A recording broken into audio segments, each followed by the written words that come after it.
Muy buenos días, estimados participantes. Mi nombre es Elizabeth Carranza Vindas. Trabajo en el Departamento de Recursos Humanos del Patronato Nacional de la Infancia. Les damos la más cordial bienvenida al segundo conversatorio virtual, el cual hemos denominado Buenas prácticas en salud mental para la atención de población adulto joven. Esta actividad está organizada por la Comunidad Epistémica de la Niñez y la Adolescencia, cuyo objetivo se orienta a la construcción de saberes en el tema de la niñez y la adolescencia, con la intención de tener incidencia directa en la práctica social y en la política pública asociada al sector de la población. Está integrada por la Escuela Ecuménica de Ciencias de la Religión, el Instituto de Estudios Interdisciplinarios en Niñez y Adolescencia de la Universidad Nacional y el Patronato Nacional de la Infancia. Me corresponde el día de hoy ser la moderadora en esta actividad, por lo cual voy a iniciar dando algunas indicaciones. Los participantes pueden escribir su nombre completo en el chat para identificarlos y por su asistencia. La actividad está organizada de la siguiente forma. Cada expositor cuenta con 20 minutos para su participación. Al final de las exposiciones se abre un espacio de preguntas, por lo cual los invitamos a todos los que están, a los participantes de la sala, a escribir sus consultas en el chat del Zoom. El día de hoy contamos con la grata participación de dos profesionales del Departamento de Orientación y Psicología Clínica de la Universidad Nacional, señora Ana Yancy Gómez y señora Katia Vargas Fallas, ambas psicólogas clínicas y de la salud, a quienes damos la cordial bienvenida. Daremos inicio con la señora Ana Yancy Ugalde Gómez, licenciada en Psicología de la Universidad de Costa Rica, máster en Psicología Clínica de la Universidad Iberoamericana, con una vasta experiencia en entrenamiento en el tratamiento sobrevivientes de abuso sexual por el Instituto Latinoamericano de las Naciones Unidas para la Prevención del Delito y el Tratamiento del Delincuente. Entrenamiento en cuidados paliativos para la atención de personas con enfermedades crónicas y enfermedades terminales por la Fundación Pro Unidad de Cuidado Paliativo y la Universidad Católica de Costa Rica. Entrenamiento en atención en trauma y trastorno de personalidad disociativa por el Centro Serendipitá de Ecuador y el Colegio de Profesionales en Psicología de Costa Rica. Cuenta con 29 años de experiencia como psicoterapeuta y cuenta con 8 años de experiencia como coterapeuta de grupos en el Departamento de Orientación y Psicología de la Universidad Nacional. Es coautora de 2 publicaciones en la revista de Psicología del Colegio de Profesionales. Seguidamente, le damos la palabra a la señora Ana Yancy. Muchas gracias, Elizabeth. Muy buenos días. En primer lugar, agradecer la invitación a este conversatorio. Me da mucho gusto compartir esta mañana con ustedes y también me complace ver el interés que muestran en la atención de la salud mental de la población adulto joven de nuestro país. Voy a compartir mientras los saludo.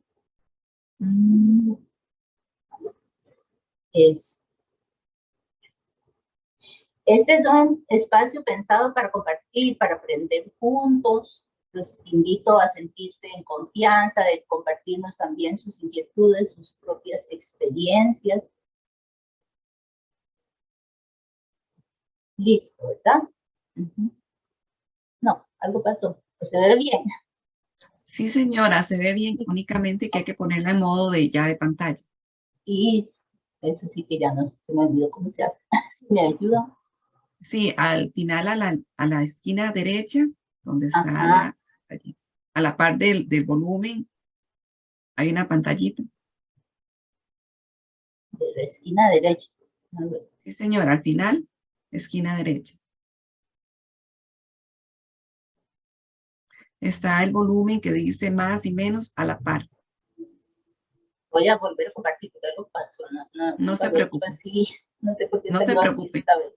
Mientras vamos a dar un anuncio que les solicitamos a los participantes que puedan llenar el formulario de evaluación, que se va a poner el link en algún momento. Gracias.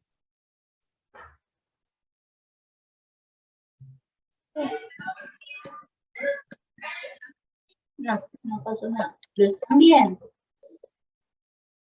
Sí, señora, sí se ve. ¿Ahora? Qué pena. No logro abrir. Sí, pero está en presentación, ¿verdad que no? Ahí es la presentación. Oprima ahí, ajá. Ahí, exacto. Ajá. Sí, pero algo pasa porque no me funciona. Bueno, pero sí se aprecia las láminas. Sí, es que sí lo aprieto, pero no funciona.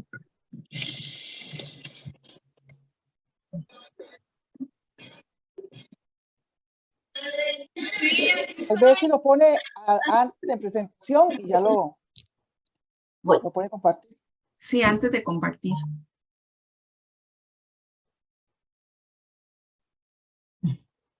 Estoy dando demasiado vuelta.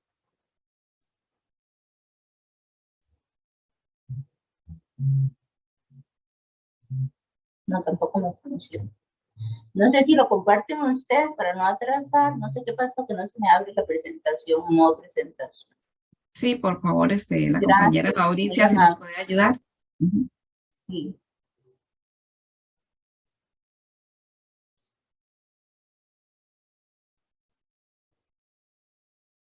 Un momentito, ya comparto. Gracias, Mauricio. Pues, les comento que el trabajo que vamos a exponer hoy es resultado de un trabajo de equipo, por supuesto.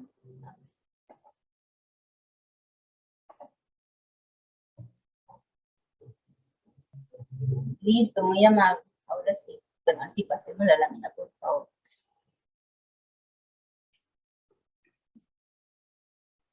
Adelante, Mauricio. Ok. Les comentaba que el trabajo que venimos a exponer hoy, las prácticas y las ideas, han sido el trabajo de un equipo conformado por varios profesionales, todos psicólogos, y aquí están los nombres de ellos. Licenciado José Elías Córdoba, la máster María Gabriela Chapón, la máster Katia Vargas, la máster Viviana Umaña, el máster Edgar González. Todos nosotros trabajamos ya durante muchos años acá en el departamento y estamos siempre en constante análisis, debatiendo, revisando, discutiendo los emergentes, sobre todo con la pandemia, para que logremos encontrar las formas más óptimas, las actividades, las estrategias más óptimas para lograr un pronto bienestar de la comunidad estudiantil. Adelante. Sí, cuando se habla de buenas prácticas, que es el tema del conversatorio, hablamos de acciones cuyos resultados han sido positivos y por eso mismo pueden ser considerados modelos, pueden inspirar a otras personas.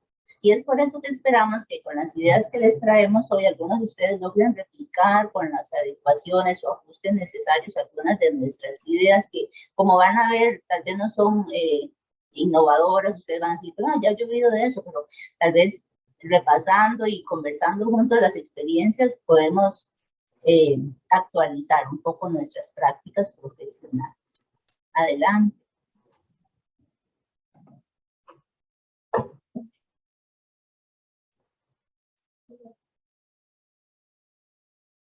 En la Universidad Nacional no solo atendemos a adultos jóvenes, aunque está ahí el título de adulto joven. En realidad atendemos dos grupos etarios. Tenemos la persona joven de 18 a 25 años y el adulto joven de 26 a 35 años. Esta división según la política de la persona joven 2024. Y bueno, una breve caracterización de esta población. Sabemos que están pasando por transiciones importantes que vienen de la transición de la etapa adolescente, donde están en su desarrollo y potencial logro de la consolidación de la identidad, y así ingresan a la universidad, a la etapa superior, de educación superior. donde están más enfocados en su preparación para el futuro, preparación académica o técnica, si no es universitario, están tratando de insertarse en el ambiente laboral y también resolviendo esos cambios grandes, acelerados, importantes que se dan en las relaciones familiares. La persona adulta joven está más enfocada entonces ya en consolidar su inserción laboral y en lograr un compromiso, un vínculo con otras personas, un compromiso consigo mismo y con sus intereses. Erickson decía que no se sale de una transición si la identidad no encuentra la manera de enfrentar las etapas posteriores de la vida y pueden llegar a la universidad sin haber logrado realmente consolidar su parte adolescente o con muchas dificultades en el inicio de estas nuevas etapas de vida. Y el gran riesgo para ellos es una moratoria psicosocial muy prolongada. El que no logren encontrar un trabajo, el que no logren irse independizando de la familia, porque eso les dificulta lograr una imagen y una visión más coherente de ellos mismos, un compromiso con ellos mismos y un nivel de productividad necesario para desarrollarse y para ser las personas autónomas adultas que esperan ser. Enfrenta muchas dificultades en el proceso educativo y tomemos en cuenta lo que sucedió con la pandemia en el traslado a la virtualidad, porque fue mucho el estrés, mucha la dificultad de aprender tecnología o no tener medios disponibles, aunado eso a las dificultades ya propias de cada uno. A veces los estudiantes tienen dificultades de aprendizaje y todo eso fueron obstáculos importantes para ellos. Todavía estamos aquí como trabajando un poco en esas consecuencias y según ahora la presencialidad, el retorno a la presencialidad incrementa las dificultades para ellos. Mucho riesgo también en el tema de las drogas, de cómo les influye el narcotráfico, la violencia intrafamiliar. Este grupo, el 20% ya presentaba trastornos mentales antes de la pandemia. Y es un grupo etario que nos preocupa mucho, sobre todo en el tema del riesgo suicida, porque para este grupo de los 15 a los 29 años, el suicidio es la cuarta causa de muerte en América Latina y el área del Caribe. Algo que sucedió en la pandemia interesante también con ellos es que, por un lado, ellos tal vez nos ayudaron mucho a nivel hogar cuando estábamos aprendiendo a lidiar con la tecnología en la parte del aislamiento por el COVID-19, pero también fueron muy señalados porque por su edad y por sus creencias y formas de relacionarse con la autoridad, había más dificultad para que asumieran las medidas sanitarias y de alguna manera se les atacó un poco en ese sentido, ¿verdad? Como el chivo expiatorio que causaba los contagios elevados. Entonces fue una población también atacada, además de que existen muchos de ellos discriminación por cuestiones de género y otros aspectos, por migraciones y cuestiones así. Entonces es una población que en realidad la palabra vulnerable es la que nos puede describir mejor. Pasemos, por favor. Sí. Y como les vengo hablando de la pandemia, yo creo que para muchos de nosotros esta fue un punto de inflexión, porque ya desde el principio se hablaba de esa cuarta ola asistencial, no estas oleadas de contagios que el ministerio nos informaba, sino esas oleadas que se venían dando primero con los grandes contagios, después la oleada de los pacientes crónicos sin atención y la oleada de los profesionales en salud. Y la oleada que nos golpeaba y nos venía a golpear después, de la que estábamos muy expectantes, era cómo iban a aumentar los casos por la afectación emocional de la población en general y por supuesto de nuestro estudiantado. Y también nos preocupaba nuestro propio bienestar y cómo íbamos a enfrentar y recuperarnos de todas las implicaciones que iba a tener la pandemia. Les comparto esto porque eran las reflexiones que nosotros teníamos al inicio de la pandemia que fueron generando el cambio del que les vamos a hablar ahora en nuestros servicios de atención. Adelante.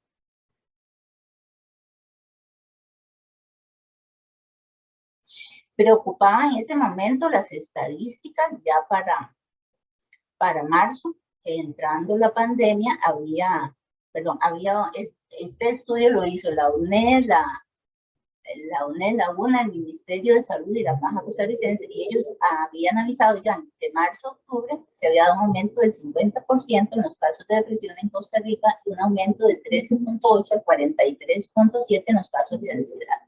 Y una observación importante que había aportado este estudio es que más del 50% de la población no tenía los recursos suficientes para hacer frente a los cambios y a las implicaciones emocionales y económicas y en general todo lo que estaba sucediendo con la pandemia.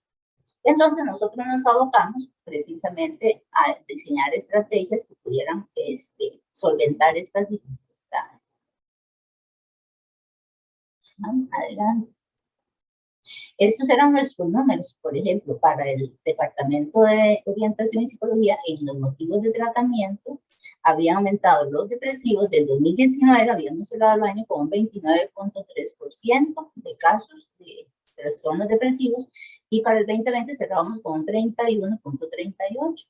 Y en el tema de los trastornos de ansiedad cerramos el 2019 con un 15.29% y el 2020 cerramos con un 20.50%. Como vemos, la curva iba ascendiendo y era parte de lo que nos esperábamos con los cambios que estábamos viviendo. Todo esto traía también muchas dificultades en los estudiantes, en los hábitos de sueño. Había demasiadas quejas de insomnio, sabemos cómo la falta de sueño afecta el rendimiento, la motivación, la concentración, inclusive la salud física. Entonces se veían ya deteriorados nuestras personas estudiantes. Muchos de ellos activaron otros problemas pasados, traumas vividos en épocas primarias de la vida que también estaban haciendo explosión en ese momento, y el estrés, como era esperable, se había aumentado significativamente. Adelante. Ajá. Teníamos el problema con la saturación de servicios. Un problema también grande fue que no se estaban enfocando, y todavía ese problema lo estamos arrastrando, no se enfocaban en atender la salud mental, porque todos estaban enfocados y trabajando en adaptarse a la virtualidad, en rendir en los cursos. Muchos de ellos no lograban hacer el ajuste y el cambio necesario para aprender de modo virtual. Entonces eso estaba afectando su estado de ánimo, su autoestima inclusive, y esa validación de cuán capaces eran, cuánta capacidad tenían de rendir en los cursos. Y sumado a esto, el aislamiento de sus amigos, de sus compañeros, estaba provocando bastantes afectaciones emocionales. Adelante. Bueno, con todo esto encima y con estas discusiones y reflexiones de nuestras reuniones, empezamos a darnos cuenta que lo mejor y lo más conveniente era empezar a trabajar en estas temáticas: pensamiento flexible, gestión de emociones, procesos de afrontamiento, cómo fortalecer a nuestro estudiantado para que pudieran tener una mejor respuesta y más saludable a las eventualidades del día a día. Y también teníamos que fortalecernos nosotros como profesionales para estar preparados y ir sobrellevando los cambios que también nosotros estábamos viviendo en el paso a la virtualidad, y con el aumento de las demandas. Y además veíamos que los casos se volvían cada vez más complejos, sobre todo en el tema de las crisis emocionales y de los comportamientos suicidas. Tuvimos y hemos tenido una gran demanda. Y bueno, lo más importante era trabajar entonces el tema de la resiliencia con ellos y para nosotros como equipo también. Este es entonces, en términos generales, nuestro programa de psicología. Tenemos un área de promoción y prevención, un proyecto, de promoción y prevención, el proyecto de psicoterapia, y tenemos una parte que es el responsable del equipo que vincula y supervisa y va liderando todos los procesos. A la derecha es donde está lo que les vamos a compartir, básicamente. Esos fueron nuestros productos a partir de todas estas situaciones que les vengo comentando. Hemos trabajado mucho en guías de autoayuda, que ya vamos a detallar en un momento. Hemos hecho muchas infografías en temas psicoeducativos variados. Estamos trabajando en entrenamientos y talleres. Se fortalece mucho el compartir en redes sociales. Se están dando capacitaciones en el tema de primeros auxilios psicológicos, y se elaboró y se creó una vinculación con el Departamento de Salud para trabajar apoyando la instrucción de la Rectoría en la atención del riesgo por comportamiento suicida. Entonces, en unos minutos les explico de qué se trata todo esto, pero básicamente esas son nuestras iniciativas a partir de todo lo que se ha vivido con la pandemia del COVID-19.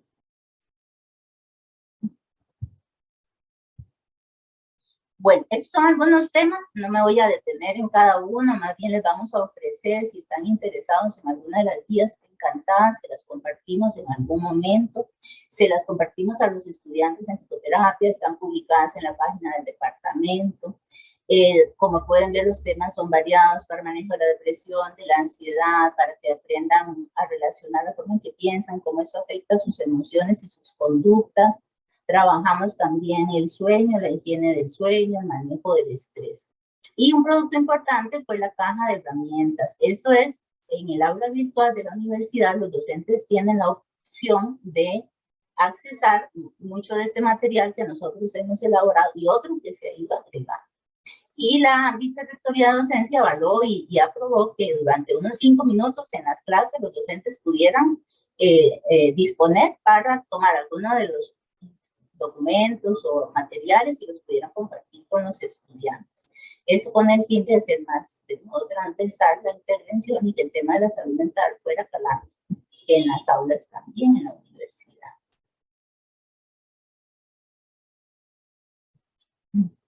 Bueno, tampoco me voy a detener acá porque como pueden ver son muchos, pero estamos trabajamos sobre todo el 2020 y el 2021 en seminarios muy enfocados en las implicaciones emocionales del COVID-19, en cómo ir sanando, recuperándonos, cómo trabajar la resiliencia, por ejemplo, como pueden ver, psicología positiva para situaciones de vida.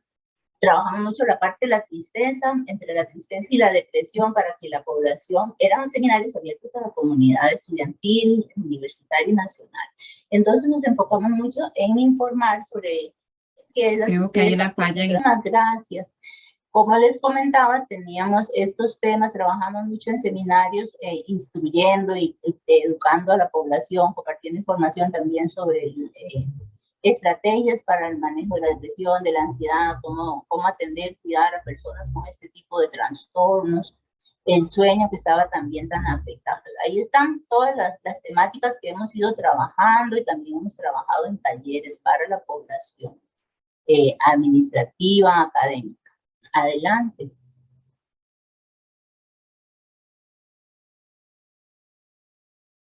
Bueno, por ejemplo, este es un taller, este taller lo da una compañera, Viviana Omaña. Es un taller dirigido a docentes y administrativos porque teníamos clarísimo que también era población que estaba sintiéndose muy estresada, con la dificultad de adaptarse a las nuevas modalidades.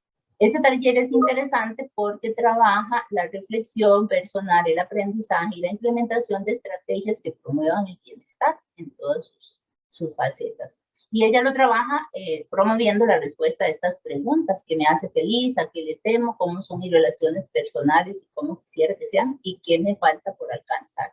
Es un taller que tiene muy buena recepción y es siempre muy buena acogida también, lleva mucho a esas reflexiones que necesitamos. Es como hacer una pausa en el camino para pensar cómo estamos y hacia dónde queremos seguir, en qué condiciones podemos seguir adelante. Muy apropiado para la época que estamos viviendo. Adelante. Ana Yancy, sí estoy bien con la que sí, está. Sí, okay. Perfecto, excelente. Me había sacado, entonces... Sí, algo pasó. Fallas técnicas inevitables. Tranquila, muchas gracias. Bueno, ahora vamos a entrar en la parte de los entrenamientos dirigidos a nuestra población estudiante. Este entrenamiento está a cargo de Edgar González, nuestro compañero psicólogo, y lo que busca es dar herramientas precisamente para poder controlar las emociones. Él tiene un folder de salud mental, que es como la estrategia que les quería compartir específicamente. Es una acción que él desarrolla de la primera sesión hasta la última. Invita a los estudiantes a elegir un folder, cualquier folder, para que hagan un collage en él, en la primera página. Igual tienen la opción de hacerlo virtual, de hacerlo en físico. El collage, la idea es que recoja sus intereses, sus metas, sus anhelos, que los caracterice, cosas que les gustan, una frase, el nombre de una canción, una película. Y parece que esto los entusiasma mucho porque de alguna manera generan un vínculo con este material. Y a través de las 8 sesiones, es un entrenamiento virtual, a través de las 8 sesiones, ellos van incorporando todo el material y las estrategias que se trabajan. Siempre insistiéndoles él en que al final, cuando ya no está en entrenamiento, les va a quedar como un botiquín de primeros auxilios, les dice. Porque a veces en medio del día a día se nos olvidan las cosas que hemos ido incorporando en nuestro manejo emocional. Y la idea que él hace con este folder es reafirmar esa parte. Y como pueden ver, lo que hace es un recorrido, cada tema es una sesión, me explicaba él, y empieza por identificar la emoción con los estudiantes, que tengo que decirles que tenemos dificultades en ese tema en la psicoterapia individual, notamos mucha falta de vocabulario emocional. Si les preguntamos, ¿cómo se sienten? ¿Cómo ha estado el estado de ánimo esta semana? Bien, mal. Y entonces les cuesta mucho definir cuáles son esas emociones, cuáles son esos sentimientos, y empezamos un poco por generar y desarrollar ese vocabulario. Se sorprenden a veces de ver la cantidad de nombres que pueden surgir cuando pensamos en las emociones. Entonces trabaja esa parte, atender la emoción, interpretarla, etiquetarla, aceptar la emoción. Es un entrenamiento, no es una psicoterapia, entonces es como una visión general de todo el proceso, para finalmente analizarla y poder darle las herramientas para una mejor gestión emocional. Este es entonces el taller en el tema de la gestión. Vamos a ver otro que implementamos en el departamento. Ajá. Este entrenamiento del estrés está a cargo de la compañera Gabriela Chacón, y ella lo que trabaja es desde la terapia cognitivo-conductual, la identificación de creencias disfuncionales, el debate de las creencias y las autoafirmaciones, y nos compartió estas dos técnicas. La caja de herramientas es un poco parecida a la de Edgar. Estamos enfatizando muchísimo en que guarden, se apropien de las técnicas y de las estrategias, porque en momentos de crisis no sabemos dónde escribimos, dónde está el papel donde escribí tal cosa. Entonces, como tener ya sea virtualmente, físicamente, el material que se va trabajando en los entrenamientos. Otra actividad que les pone o les invita a hacer es tomarse un selfie imaginario y mirándose en ese selfie, o también tomándose un selfie y mirarse y pensar cómo están en sus diferentes áreas de vida, qué les gustaría mejorar, qué ven reflejado en esa foto. Y como ahora las personas jóvenes y adultos jóvenes tienen esa constante costumbre de estar tomándose fotos, es como muy apropiado para la etapa del momento en que están ellos con la parte digital, el uso constante del celular.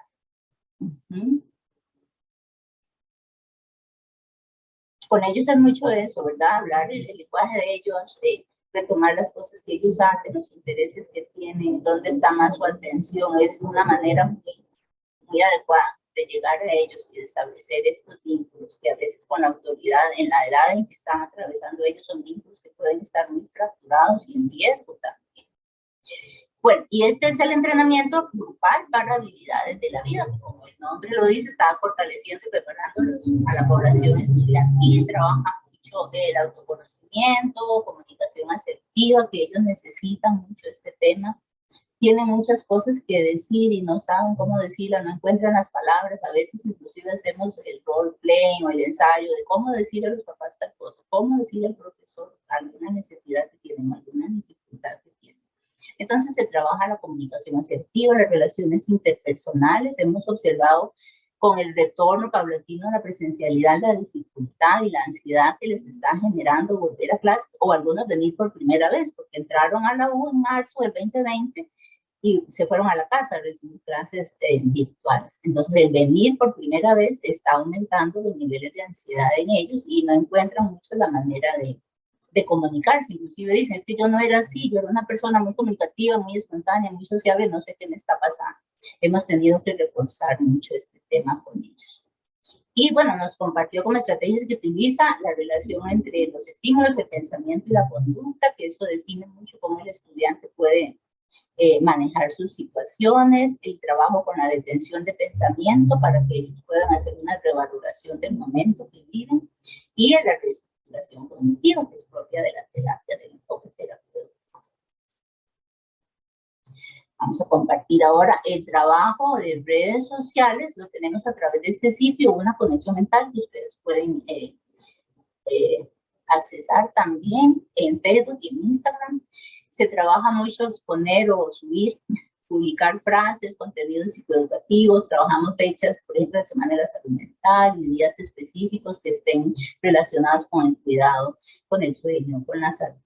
Les damos muchas herramientas, compartimos muchas infografías y también avisamos e invitamos a las actividades que se están haciendo. Recientemente tuvimos la semana de la promoción de la salud mental, entonces se compartieron muchos materiales en este sitio y tenemos vinculación con otro departamento que es el que nos comparte con los estudiantes a través de los correos. Hemos ido buscando de muchas maneras cómo nuestra información llegue a ellos y una muy óptima que encontramos es directo en los correos electrónicos de ellos porque hay una respuesta mucho más rápida y nos sentimos muy contentos por la respuesta que hemos recibido.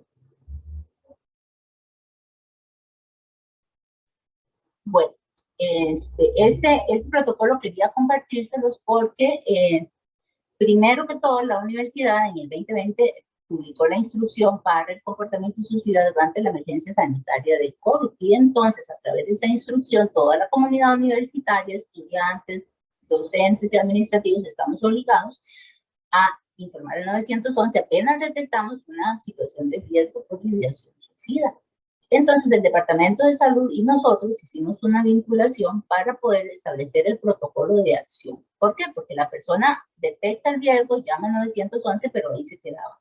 Entonces, nosotros recibimos, el Departamento de Salud recibe el reporte 900, que se hizo al 911 y vamos recibiendo, repartiéndonos alternativamente el caso, le damos un seguimiento que consiste en acompañar, no es una atención psicoterapéutica, pero sí es un acompañamiento hasta estar seguros de que los trámites a nivel de Caja Costarricense de Seguro Social se lograron y la persona está siendo atendida por profesionales en salud mental. Y durante ese seguimiento trabajamos el plan de seguridad, donde con el estudiante, la persona afectada, trabajamos la situación emergente, los activadores, trabajamos los sentimientos y las emociones y las conductas que están asumiendo en el momento de la crisis con riesgo por comportamiento suicida y establecemos estrategias, establecemos contactos a los que ellos pueden llamar de inmediato en el momento en que una crisis está apareciendo, está activándose y el contrato de ellos mismos comunicarse al 911 o acudir a urgencias de la Caja Costarricense si no logran con todos los primeros pasos resolver. Y la crisis avanza hacia mayor riesgo. Y tenemos un documento de medidas de seguridad para la familia que cuando hacemos el contacto para informar el riesgo a los padres o al contacto que ellos han escogido como responsable de ellos, de los estudiantes, les compartimos un documento con la lista de medidas que ellos nos confirman recibidos y es una cuestión virtual la que estamos trabajando para que ellos tengan a mano cómo comportarse con esta persona, cuál es la supervisión que la persona necesita por el riesgo que esté presentando. Ha sido, y cerramos, como les decía, cuando ya estamos claros de que se asumieron por profesionales de la Caja. Ha sido un protocolo que nos ha dado mucho trabajo, en realidad los casos son constantes, lamentablemente, pero también tenemos muy buena receptividad en la mayoría de los casos de los contactos, de los familiares, y así podemos compartir la responsabilidad en una situación tan delicada y tan sensible, y tratamos de evitar, en la medida de lo posible, como haríamos cualquiera de nosotros, un desenlace lamentable. Entonces estamos trabajando bastante bien con el Departamento de Salud en el tema del comportamiento suicida. Y bueno, las capacitaciones que nacieron precisamente para apoyar también la instrucción de la rectoría, trabajamos la crisis emocional, el concepto de crisis, el concepto de comportamiento suicida, educamos en los niveles de riesgo, en cómo detectarlos, trabajamos el modelo selectivo sobre los pasos para la intervención en crisis y apoyamos a los docentes y administrativos en la aplicación de la instrucción porque hemos notado mucha dificultad y mucha inseguridad al momento de contactar al 911, por ejemplo. Y por supuesto la inseguridad que sienten porque entendemos no son profesionales de la salud mental al hacer un abordaje de una persona en riesgo. Entonces también han tenido buena receptividad estas capacitaciones. Estamos por empezar a última hora la otra semana. Son 3 sesiones presenciales de 3 horas. Y siempre tenemos personas interesadas de la comunidad y dimos algunas a estudiantes y nos complace mucho porque en algún momento estudiantes lograron ya hacer el contacto con el 911 asumiéndose más responsables. Sin embargo, después nos enfocamos solo en el personal docente y administrativo, y ya los entrenamientos están más para ellos, porque ellos necesitan resolver, procesar sus propias situaciones. Una campaña importante fue para la prevención del suicidio. Esta fue en vinculación con la Escuela de Arte y Comunicación Visual. Esta fue reciente, meses atrás. Y los estudiantes avanzados de la carrera fueron los que nos colaboraron en el diseño de infografías. Nosotros, por supuesto, le dábamos las temáticas, cómo queríamos que fuera el diseño y el contenido. Y con estos estudiantes tuvimos la oportunidad, mis compañeros tuvieron la oportunidad de trabajar estas infografías que se compartieron en las redes sociales, en los correos de los estudiantes, para que hubiera mayor alcance en el tema de la prevención y de la intervención. Vamos a ver, bueno, ya estamos cerrando mi participación. Estamos siempre, por supuesto, mantuvimos la psicoterapia individual. La modalidad ahora es, ya no aceptamos referencias, sino que abrimos 2 lunes al mes, primeros y terceros lunes. Las citas todo el día está disponible por teléfono presencial, la solicitud de atención psicoterapéutica. En el primer contacto con el estudiante hacemos una entrevista donde valoramos el motivo, cómo está emocionalmente, en qué condiciones está. Si es necesario, inmediatamente contactamos al ILAIS, hacemos los reportes por casos de comportamiento suicida de riesgo. Y nosotros en la universidad ofrecemos atención semanal, un total de 12 sesiones. Es una psicoterapia breve de 12 sesiones. Con el retorno hemos mantenido algunas virtuales y también estamos ya en la presencialidad dando la consulta de estudiantes.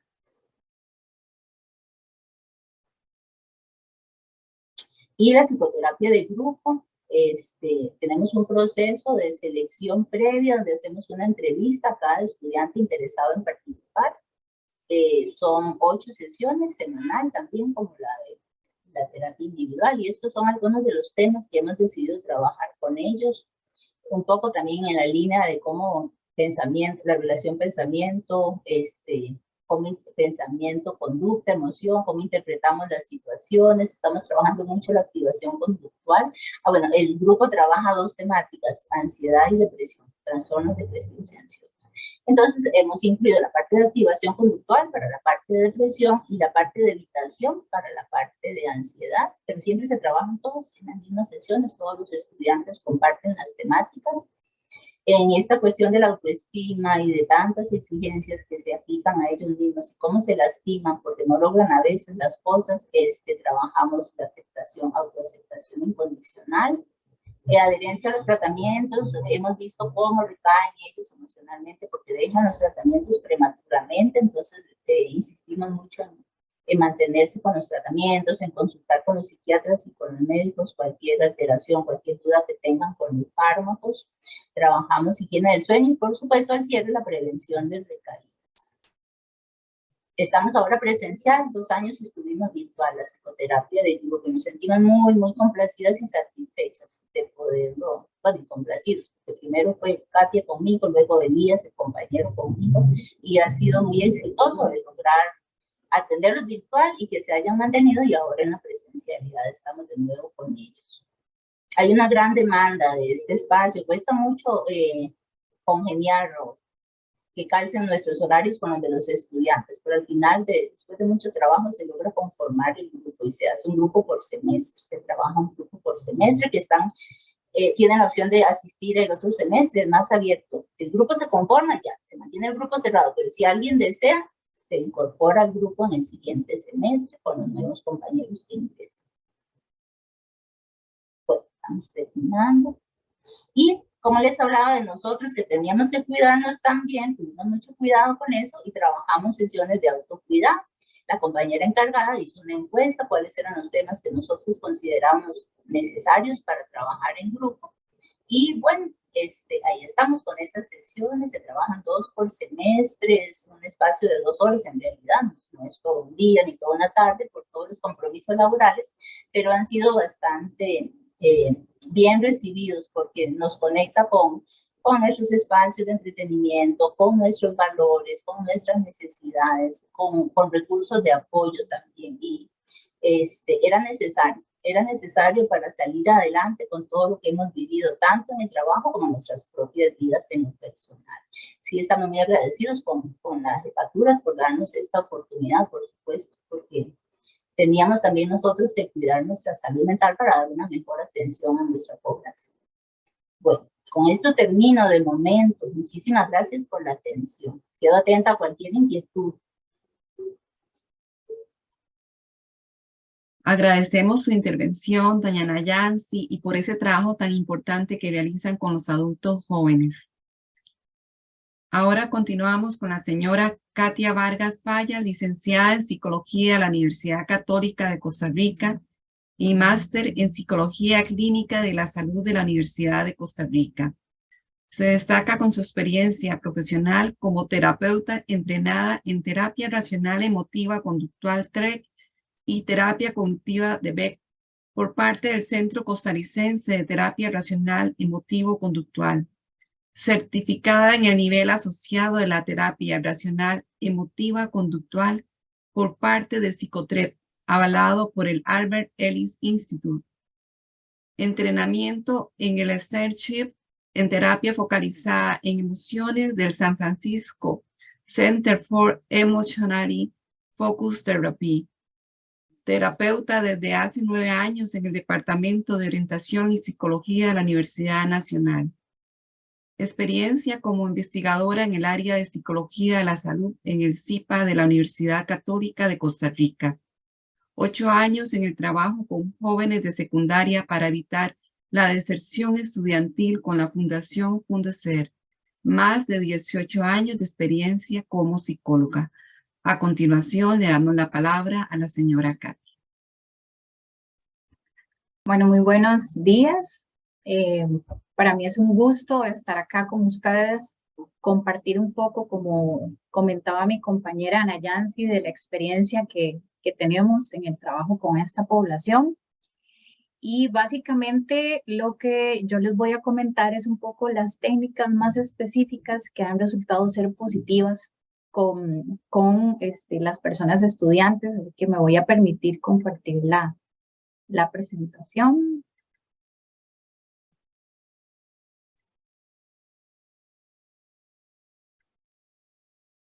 Creo que ya, ¿verdad? Bueno, entonces, comentarles un poco que las técnicas que vamos a comentar ahorita es están orientadas tanto a la prevención y son las que se aplican en los entrenamientos, ¿verdad? Un poco ya les comentó mi compañera Nayansi, y también en las que trabajamos en la parte de intervención, tanto en la psicoterapia individual como grupal. Estas son algunas, obviamente no son todas, pero son las que han resultado ser bastante efectivas y que han tenido una respuesta positiva en los estudiantes. Entonces, les voy a comentar un poquito sobre cómo trabajamos la activación conductual, la higiene del sueño, la reestructuración cognitiva, una estrategia de pensamiento racional de emergencia, la hora de pensar, el diario de agradecimiento y la estrella de los 5 puntos, que son las que hemos escogido para compartir con ustedes y que como les comentaba, pues ha sido bastante efectiva con esta población.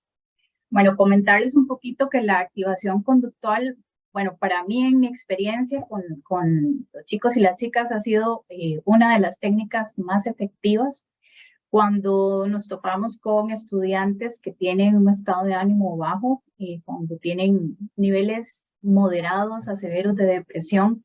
Esta estrategia es súper importante. Y bueno, desde la activación conductual se dice que la depresión se da por cambios ambientales y la persona tiende a dejar de hacer actividades que le eran reforzantes. Disculpe, doña Katia, por favor poner la presentación, que no se está viendo en modo presentación. Ok, pero qué raro. Gracias. Pensé que sí, vamos a ver. Me avisan si se ve. Ahora sí, sí, señora. Ahora sí. Okay. Sí, señora. Entonces les comentaba que cuando la persona deja de hacer ciertas actividades, tiende también a tener cierto aislamiento de bueno, de personas que son significativas o incluso deja de hacer actividades que le generaban mucho placer o le gustaban. Y entonces la activación conductual lo que busca es que la persona vuelva a retomar otra vez esa serie de actividades que ya no reforzantes, que le generaban gratificación, pero que también sean congruentes con las áreas de valor de la vida de esa persona. Entonces, en función de esto, tratamos de ubicar cuáles actividades quisiera la persona volver a retomar, que son importantes para su vida, y de ahí vamos ayudándola a que su estado de ánimo pues vaya mejorando. Vamos a ver si puedo pasar al siguiente. Ajá. Entonces, comentarles un poquito, esta es una parte importante que nosotros le explicamos a los estudiantes y les enseñamos este gráfico. ¿Por qué? Porque ellos pueden ver de una manera pues un poco ilustrativa cuál es la relación entre el estado de ánimo y el nivel de actividad. Obviamente, si yo amanezco de buenas, ¿verdad? Muy motivada, es muy probable que yo ese día esté bastante activa, ¿verdad? Y haga bastantes cosas. Pero también si ese día yo me siento un poco de caída de ánimo, es muy probable que tienda a hacer menor número de actividades. Entonces, hay una relación directa entre el estado de ánimo y el nivel de actividad. Y qué es lo que queremos hacerle ver al estudiante es que, por ejemplo, si la persona amanece con un estado de ánimo de, vamos a ver, de 4, va a decir, qué pereza, ¿verdad? No me quiero levantar, y se quedan un poco más en la cama, tienden a quedarse ahí un poco dando vueltas, entonces el nivel de actividad baja, y al bajar el nivel de actividad, su estado de ánimo cae otra vez. Y entonces, con un estado de ánimo un poco más bajo del que amanecieron, menos ganas van a tener de activarse, y entonces el nivel de actividad baja y así, ¿verdad? Hay una relación directa. Pero también funciona al contrario. Entonces, lo que trabajamos con ellos es que aunque ese día su estado de ánimo esté en 4, la persona pueda decir, ok, aunque no tenga las ganas de levantarme, igualmente voy a levantarme, voy a desayunar, o no sé, hoy tengo que entregar un trabajo de la universidad, entonces tengo que de alguna forma ponerme o enfocarme en eso. Entonces, aunque no tenga la motivación, lo que le decimos es, no importa, usted trate de cumplir con una serie de actividades que se programa para ese día, independientemente de si su estado de ánimo, ¿verdad?, está bajito o está alto. Y por eso hacemos énfasis en este principio que está aquí, primero la acción y después llegar a la motivación. Las personas que tienen depresión no van a tener la motivación para hacer las ganas, porque su estado de ánimo pues no se los permite de alguna forma. Pero entonces les decimos, apréndase esta frase, ¿verdad? Para que cuando no tenga ganas de hacer las cosas, sepa que después de haberlas hecho, se va a sentir bien por haberlo realizado. Y pues yo he tenido pacientes que de alguna forma el estado de ánimo tal vez estaba en 5 cuando amanecieron, y después de activarse conductualmente, el estado de ánimo les puede mejorar a un 7 inclusive. Entonces pasar de un 4, de un 5 a un 7 ya es una mejoría importante. Por eso esta es una de las estrategias que ha sido más efectivas, porque ellos ven en el día a día un resultado positivo y es inmediato, ¿verdad? Entonces, lo que nosotros buscamos es que haya un equilibrio entre las actividades de placer y las actividades que me hacen sentir útil o me dan una sensación de logro. El equilibrio entre estos dos tipos de actividades va a generar o va a promover un bienestar emocional en la persona. Entonces, no es, vamos a ver, no es un hacer por hacer, tiene que, ojalá, la persona ser congruente entre las actividades que dan valor a su vida. Entonces, en ese caso, nosotros le decimos, bueno, piensa en una actividad que te guste hacer solo. A veces, si la persona está con un grado de depresión importante, le va a costar identificar, ¿verdad? Pero entonces nosotros le podemos dar una lista de cosas que puede hacer, no sé, pintar, escuchar música, algo tan sencillo como salir a caminar, A veces yo les pregunto, ¿tienes mascota o tienes un perro? ¿Verdad? Entonces, sí, ahí tengo uno, pero no lo saco. Bueno, entonces te puedes empezar como a hacer caminatas con la mascota y demás. Y todo ese tipo de cosas va generando espacios que les son reforzantes. Y también se le invita a que piense en actividades de placer con otras personas, que pueda hacer con otras, con amigos, con familiares, con personas que sean importantes. Entonces ahí es donde dicen, bueno, sí, podría, no sé, compartir, no sé, cocinar con mi mamá, por ejemplo. Entonces ya eso es un espacio que la persona se siente bien haciéndolo. Y también las actividades de logro son sumamente importantes porque nos dan una sensación de utilidad, de que estamos haciendo algo que es beneficioso para nuestra vida, para alcanzar las metas. Entonces, por ejemplo, ahí pensamos en lo que es el estudio, cuando ellos están, ¿verdad?, haciendo algún trabajo, cuando van avanzando en las materias. Esas son actividades que le hacen sentir, les hacen sentir bien. También los invitamos a que piensen en actividades que le hacen sentir útil con otras personas. Entonces ahí ubican más bien como el ayudar a otras personas, no sé, ayudar a las cosas de la casa, los quehaceres de la casa, ¿verdad? Que al final es un trabajo en equipo porque, ¿verdad? Porque es entre todos los miembros de la familia.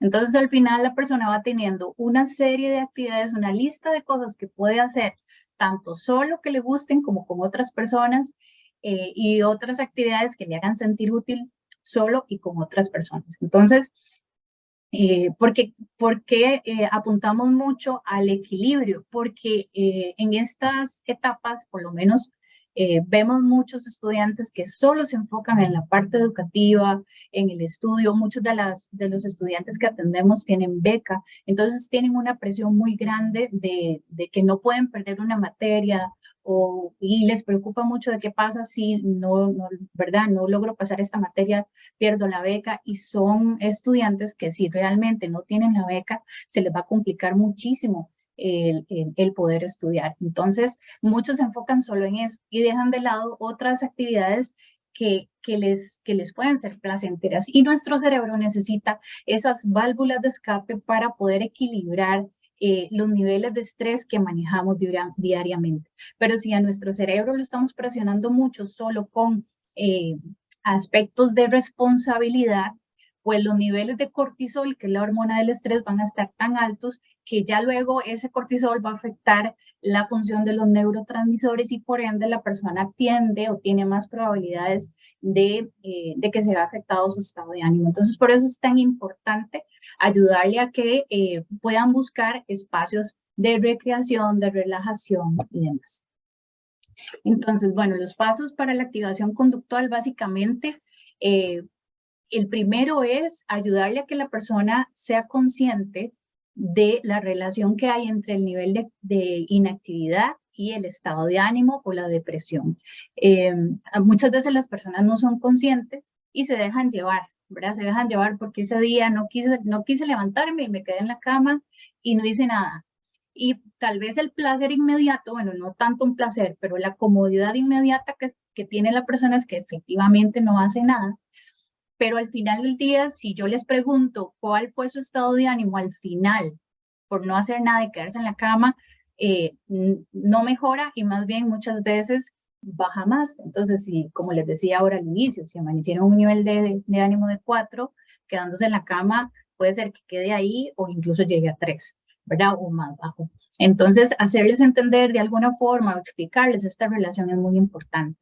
Luego, definir los valores y metas que la persona quiere alcanzar, no solo enfocarse en lo que la persona hace actualmente, sino actividades que le gustaría hacer, que son importantes para el tercer paso, que es el programar las actividades en el día a día. ¿Por qué es importante la programación de actividades? Porque de alguna forma me permite tener una estructura de lo que puedo hacer en el día a día. ¿Qué pasa con una persona que tiene algún grado de depresión? Bueno, o que tiene un desánimo, probablemente no va a tener mucha motivación, como les decía al inicio, para poder hacer actividades. Entonces es un día que por lo general quedan sin hacer mayor cosa. Y cuando la persona no está enfocada en actividades, su mente tiende a estar, ¿verdad?, más enfocada en pensamientos negativos, en que me siento mal, en que no estoy haciendo nada productivo, y entonces al final es más contraproducente. Y luego lo importante es ejecutar estas actividades diciéndole a la persona que ponga atención en cómo se siente cuando lleva a cabo la programación de estas actividades. Entonces, en los casos donde hay una depresión moderada severa, lo que les decimos es vaya paso a paso, ¿verdad? No se pongan metas muy grandes o actividades que puedan ser como más bien muy retadoras al punto de que mejor no las lleva a cabo. Hacer un balance entre las actividades de placer y utilidad, como ya se mencionó anteriormente. El programar las actividades facilita que se cumplan, y el definir la actividad, el cuándo, el cómo y con quién se va a realizar es sumamente importante. Yo no los dejo que se vayan de la consulta sin que ya tengan por lo menos establecidas algunas actividades y que piensen cuándo las van a hacer. Entonces, aquí tenemos como un ejemplo de lo que es un formulario de activación conductual. Esto, yo les digo, esto es como el horario que le ponían a uno en el colegio para estudiar, ¿verdad? Entonces aquí lo que vamos a hacer es dividirlo por bloques de mañana, tarde y noche y por cada día. Entonces en la mañana que la persona piense, bueno, más o menos a qué horas me voy a levantar, después qué puedo hacer. A veces yo les refuerzo mucho la idea de que hagan actividad física, entonces que en algún lado de esta programación puedan incluir algún deporte que quieran hacer o simplemente que se pongan las tenis y salgan a caminar, pero que de alguna forma hagan actividad física. Entonces, los invito mucho a que lo acomoden, ¿verdad?, acá en el horario. Entonces, ya la persona teniendo esto un poquito más amplio puede como tener una idea de cómo va a estar su agenda en el día a día. A veces les cuesta como cumplirlo y yo lo que les digo es no importa si no pudiste cumplir, que a las 8 no pudiste desayunar y demás, porque en realidad lo más importante es que la persona tenga una idea general de lo que pueda hacer en el día, pero eso sí, yo les digo, no puede tener un día en que no sepa qué va a hacer al día siguiente. Digamos, si ya hoy es jueves, por ejemplo, que no sepa qué va a hacer el viernes, porque entonces llega el viernes y ya no tuvo nada planeado y es mucho más probable que tienda a estar un poquito más inactivo porque no tenía nada planeado, entonces pues se dejó llevar por lo que saliera, ¿verdad? Y es muy importante, yo les hago mucho énfasis en la parte de los fines de semana, porque los fines de semana es cuando a veces tenemos menos estructura en las actividades que vamos a hacer, especialmente los domingos, que a veces no se hace tanta cosa como entre semana. Entonces, yo les digo, el día del fin de semana que esté menos ocupado por lo general, tenga algo que hacer. Y aquí les digo, bueno, hay muchas cosas por hacer, siempre hay algo que hacer. A veces tenemos que acomodar, no sé, los libros que tenemos ahí de cursos pasados, de ciclos pasados y lo venimos postergando.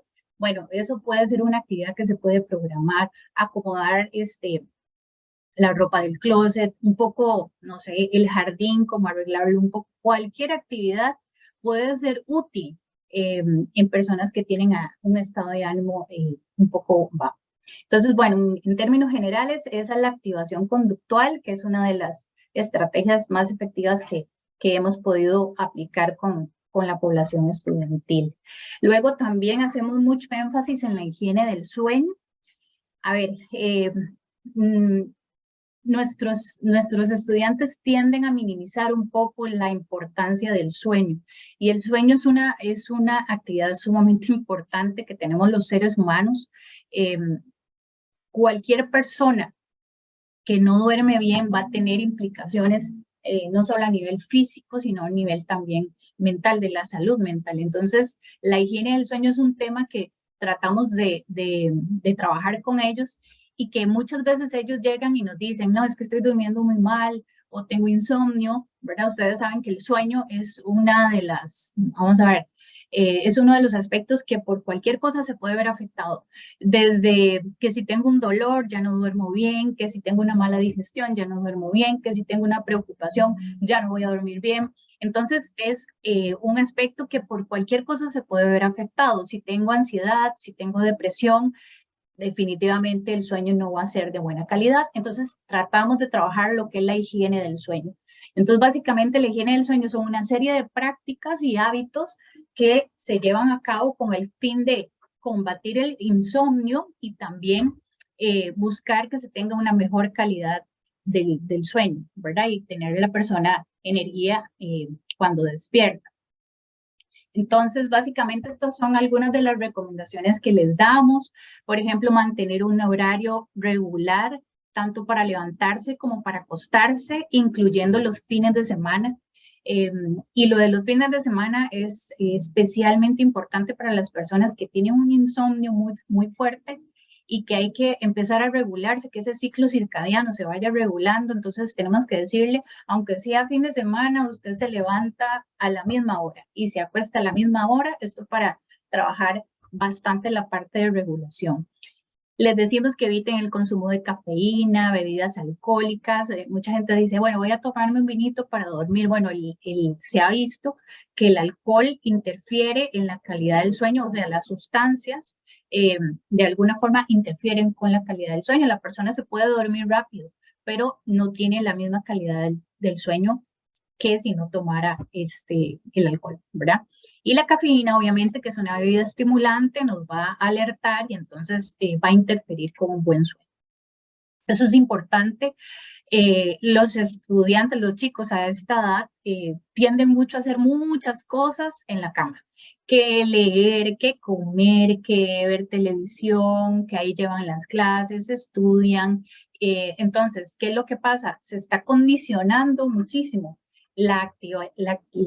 muchas actividades en la cama, menos con la más importante, que es la de dormir. Entonces, aquí es importante decirle, no, bueno, la cama solo la vas a ver cuando sea hora de dormir, pero no para hacer otras cosas. Además que si la persona tiende a estudiar en la cama, es muy posible que se quede dormida, ¿verdad? Ahí en medio de esa actividad. Y también tratamos de que no hagan siestas como muy prolongadas durante el día, porque eso también va a afectar con las sustancias que son necesarias para a la hora de la noche que se produzca el sueño. Bueno, también les decimos que eviten el consumo de comidas que puedan ser pesadas y que interfieran con el sueño. La luz solar es sumamente importante, la vitamina D, y esto ayuda también al ciclo circadiano. La luz que entra por los ojos ayuda a que se segreguen las sustancias que nos ayudan a estar alertas, ¿verdad? O vigilantes durante el día. Y cuando ya no está la luz y demás, entonces se van acumulando sustancias que nos ayudan a la hora de dormir. Entonces, toda esta regulación con que recibir buena luz en el día y demás nos ayuda a ir regulando el ciclo circadiano. Aquí hay una técnica que puede resultar bastante efectiva y es que si la persona después de 20 minutos de haberse acostado no logra dormirse, entonces la recomendación es que se levante, se vaya a algún sillón, a algún lugar ahí y haga alguna actividad que tienda a ser relajante, ¿verdad? O sea, no que más bien lo alerte más, sino que lo pueda relajar. Alguna lectura que le guste, pero que no sea así súper emocionante, porque más bien eso entonces le va a quitar más el sueño. O incluso a veces le decimos, bueno, escuche alguna música que lo relaje, haga ejercicios de respiración, que también trabajamos mucho con ellos. Y ahí, después de un rato, cuando ya la persona se ha relajado, le decimos, vuelva a la cama, intente otra vez dormir. Y muchas veces es efectiva, a veces le decimos, bueno, y si no lo logró, se vuelve a levantar. El punto es que no se queden en la cama dando vueltas, porque si me voy para un lado, si me vuelvo para el otro, me doy cuenta que no me estoy durmiendo, lo que está pasando es que me estoy generando más estrés, y me estoy alertando más y menos posibilidades tenemos de dormirnos, ¿verdad? Si no estamos relajados, no nos vamos a dormir. Entonces eso es muy importante. A veces le decimos, si usted lo que tiene es una preocupación en ese momento y por eso no se puede dormir, lo que le decimos es agarre un lápiz y un papel y escriba lo que le está preocupando en ese momento. piense en 2 posibles alternativas o soluciones para ese problema, y déjelo por allá y vuelva a dormir sabiendo, o vuelva a intentar dormir sabiendo que pocas cosas se pueden resolver a altas horas de la noche, ¿verdad? Entonces, que más bien ya teniendo una posible solución para eso y que la puedo ejecutar al día siguiente o cuando pueda, ya puedo estar un poquito más relajado y volver a hacer el intento. Vamos a ver, bueno, ese es el ejercicio que les estaba mencionando. La habitación con una buena temperatura es sumamente importante. Si tenemos una habitación con mucho calor, ¿verdad? La persona no va a poder dormir, o si hay mucho frío, tampoco va a poder dormir bien. Entonces, una temperatura fresca es lo ideal. Y lo que le decimos al final al estudiante es, bueno, si usted al final no puede dormir, tranquilícese un poquito, o sea, no se estrese por eso, de alguna forma todo tiene solución. Acá contamos con un departamento de salud que pues realmente es una gran ventaja porque a veces lo referimos y entonces ellos ya pueden valorar si la persona o el estudiante necesita alguna medicación que le ayude un poco a regular el sueño. Pero en principio tratamos de trabajar con estas, ¿verdad? Con la higiene del sueño, para mejorar bastante, digamos, lo que es la calidad del sueño. Muchas veces, solo poniendo en práctica estas estrategias, el estudiante vuelve a tener un buen sueño. O sea, muchas veces el insomnio que tenemos es porque no tenemos una buena higiene del sueño, ¿verdad? Así como es importante tener una higiene dental, ¿verdad? Donde nosotros decimos, bueno, me lavo al menos 3 veces los dientes en el día, me paso el hilo dental, utilizo un enjuague bucal, voy a tener una mejor salud bucodental. Así también es importante practicar la higiene del sueño. Y bueno, también trabajamos con ellos. Entonces, otra estrategia que utilizamos muchísimo y que es súper importante en la terapia para nosotros, que es la reestructuración cognitiva. Muchos de los compañeros acá utilizamos la parte de la terapia cognitiva, ¿verdad? Entonces les enseñamos lo que es el ABC y les decimos que no son los eventos los que nos generan el malestar emocional, sino la percepción que tenemos de esos eventos lo que nos va a generar algún malestar o alguna reacción en sí. Por ejemplo, esta frase, ¿verdad? Si no está en tus manos cambiar una situación que te produce dolor, siempre podrás escoger la actitud con la que afrontas ese sufrimiento.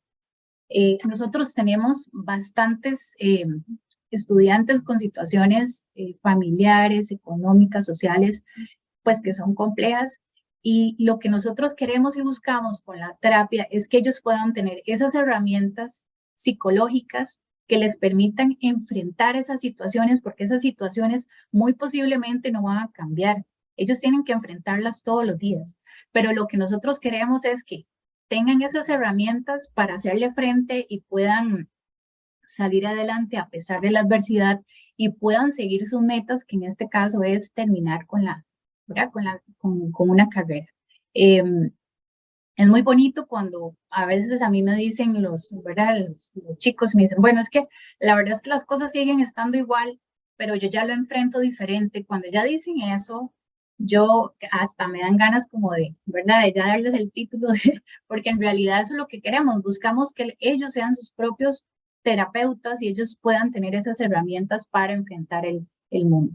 Entonces, por eso puse esta frase acá. Es increíble cómo puede cambiar tu vida cuando decides cambiar un pensamiento. Y nosotros les decimos, ¿verdad? Cuando usted tiene un poder que es la libertad de elegir cómo pensar y cómo afrontar una situación. Lo que pasa es que las personas no saben cómo afrontarlo, y en la terapia es donde le damos pues un poco las herramientas para hacerlo. Entonces, bueno, aquí les hablamos un poco del modelo ABC, ¿verdad? Que el A es el acontecimiento activador, el B son las creencias que yo tengo a partir de ese evento, y el C es como la consecuencia o la reacción emocional que yo voy a tener a partir de allí. Lo que nosotros les explicamos a ellos es que las creencias van a estar mediadas muchísimas veces por la historia, por lo que he visto, por el aprendizaje, por lo que me han dicho o por experiencias que he vivido, ¿verdad? Pero que a veces esas creencias son a veces un poco, pueden estar distorsionadas, pueden ser un poco irracionales, y entonces lo que nosotros tratamos es de enseñarles, ¿verdad?, a cómo debatir un poco sus pensamientos y sustituirlos por algunos que sean más funcionales, que eso es lo más importante. Esto lo decía Alberelli, si queremos superar nuestro malestar, debemos trabajar de manera constante en debatir nuestras ideas irracionales. A veces aquí los chicos y las chicas llegan, ¿verdad?, como si venir a terapia sea solo hablar y no hacer algún esfuerzo adicional. Y yo por lo menos les digo, aquí hay que trabajar el músculo emocional, así como uno va al gimnasio para estar en forma, para estar con salud mental. Bueno, que yo en realidad cuando hago ejercicios para tener también salud mental, yo les digo, igual la terapia hay que trabajar bastante. Lo que aquí hablamos hay que trabajarlo afuera, no hay atajos, no hay de otra. Entonces, el que ellos estén más atentos a lo que piensan es sumamente importante y sobre todo puedan debatirlo. Aquí tenemos algunos pasos, ¿verdad? Es que se cuestiona un poco la evidencia del pensamiento, la utilidad, que es sumamente importante, y les decimos, bueno, piensen en el peor escenario, que es básicamente cuando la persona tiene ansiedad. Entonces, estas son algunas de las preguntas que les enseñamos a que ellos se hagan, ¿verdad? Entonces, por ejemplo, no puedo con esto, soy inútil. Bueno, o sea, vamos a ver, es un pensamiento fuerte, pero es muy frecuente. Entonces, aquí les decimos, bueno, ¿en qué pruebas me estoy basando para sostener esta idea? ¿Cuál es la evidencia que tengo para afirmar este pensamiento? ¿Hay alguna evidencia contraria? Entonces, por ejemplo, si tenemos este pensamiento, no puedo con eso, soy inútil, o no sirvo para nada, o no sirvo para estudiar, entonces ahí es donde les decimos, bueno, a ver, contame, ¿qué evidencia contraria tienes, verdad, para afirmar eso? Bueno, pasé el colegio, o sea, perfecto, ¿verdad? Bueno, pasé el examen de admisión, imagínense, ¿verdad? No todas las personas tienen esa capacidad.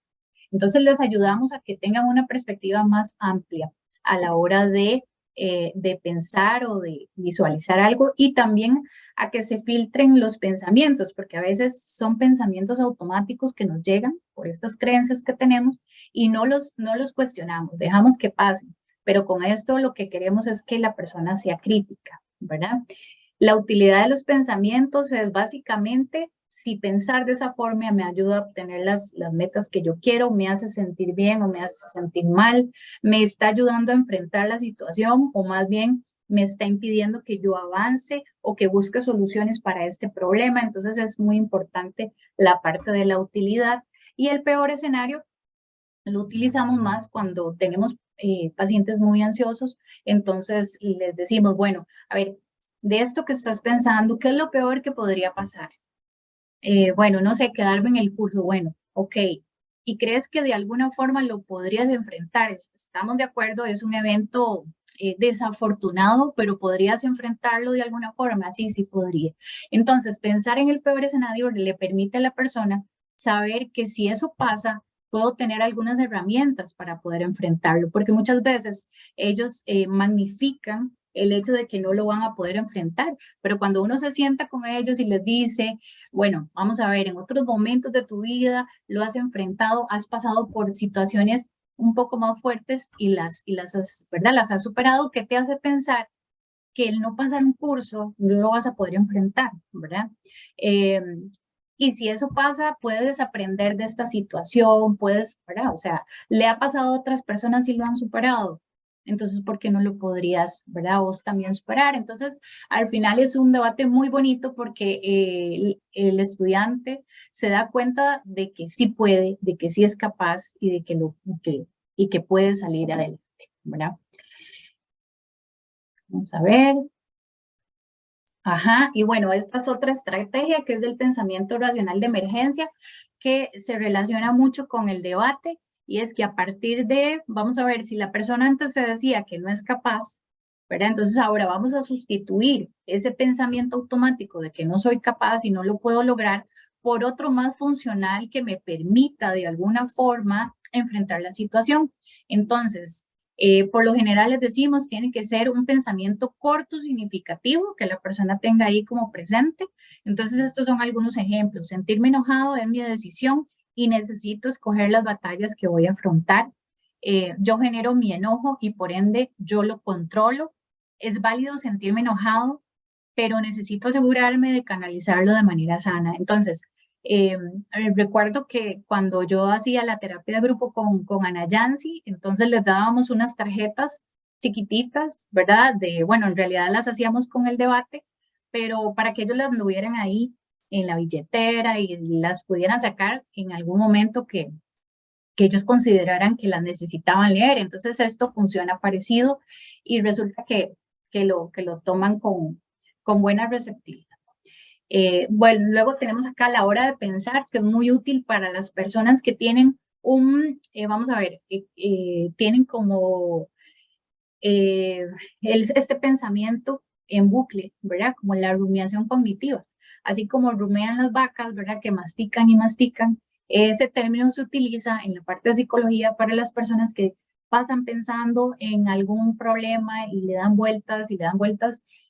Yo les digo a los chicos que el cerebro se pone como en un modo como automático, como cuando hay un carro que está enlodado y que patina, así se pone el cerebro porque ni avanza, ¿verdad? No estamos logrando encontrar como una solución, pero sí que estamos logrando desconcentrarnos de todo, sobre preocuparnos, ¿verdad? Entonces al final la hora de pensar es muy útil porque le da a la persona, está bien, la oportunidad de que se pueda preocupar, no se lo vamos a quitar del todo, pero se lo ponemos en un tiempo límite. Entonces la persona tiene que escoger en el día una hora en la que pueda dedicarse a eso, nada más, a sobrepreocuparse. Bueno, puede hacer otras cosas, pero esa es la hora en la que puede darse la libertad de preocuparse todo lo que quiera, puede inclusive apuntar cosas que, ¿verdad? Que, no sé, temas de preocupación.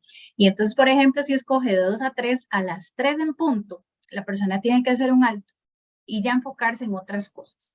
Su cerebro va a ser como ¿verdad? Va a tener como la tendencia a volverse a preocupar por eso, pero entonces la persona tiene que decirse que no, que hasta el día siguiente puede volverse a preocupar por la situación. Por lo general, cuando la persona entra en un proceso de rumiación es cuando no resuelve la situación. Muchas veces logramos resolver en sesiones cortas de pensamiento algún problema que tenemos, pero cuando entramos en este ciclo rumiativo, poco resolvemos y la verdad es que se hace muy poco funcional y por eso esto de la hora de pensar ayuda bastante a que sea un tiempo limitado. Y bueno, después tenemos un poco la estrella de los 5 puntos, que ahí pues, no sé si se ve claramente, pero básicamente es que tomamos como la estrella, como que cada área de la estrella es una parte importante de nuestra vida. Está la salud, bienestar físico, emocional, éxitos y logros, desarrollo personal, relaciones familiares y sociales, riqueza y posesiones, bueno, aquí la parte financiera. Entonces, se busca que el estudiante pueda establecer metas o pueda identificar cuáles de esas áreas quiere mejorar y le ayudamos a que la persona pueda identificar algunas metas específicas y orientadas a esos logros. Tiene que ser, ojalá, una meta que se pueda establecer a corto, mediano y a largo plazo. Es como ayudarle a ir de alguna forma pues, logrando las metas que se pueda proponer.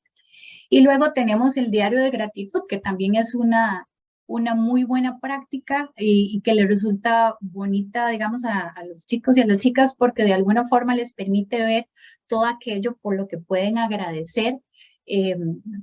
No sé, se ha venido como hablando muchísimo de que la gratitud nos puede generar una sensación de bienestar. Entonces les decimos que al final del día pueda de alguna forma identificar de 3 a 5 situaciones por las que agradece ese día, o al final del día tiene que ser muy específicas, no pueden ser generales. No puede decir, bueno, sí, hoy agradezco porque tuve vida. No, vamos a pensar en algo más específico. Por ejemplo, tuve la oportunidad de ducharme con agua tibia, agua caliente. Tengo un lugar donde llegar, ¿verdad? Y refugiarme de la lluvia cuando llego a mi casa, por ejemplo. Cosas sencillas, pero que le permitan a la persona darse cuenta de que, ¿verdad? Que las puede agradecer. Por ejemplo, también hoy pude conversar con una amiga con la que hace tiempo no hablo y definitivamente todo esto ayuda a que la persona se enfoque más allá de los problemas en en otras cosas positivas que tiene su.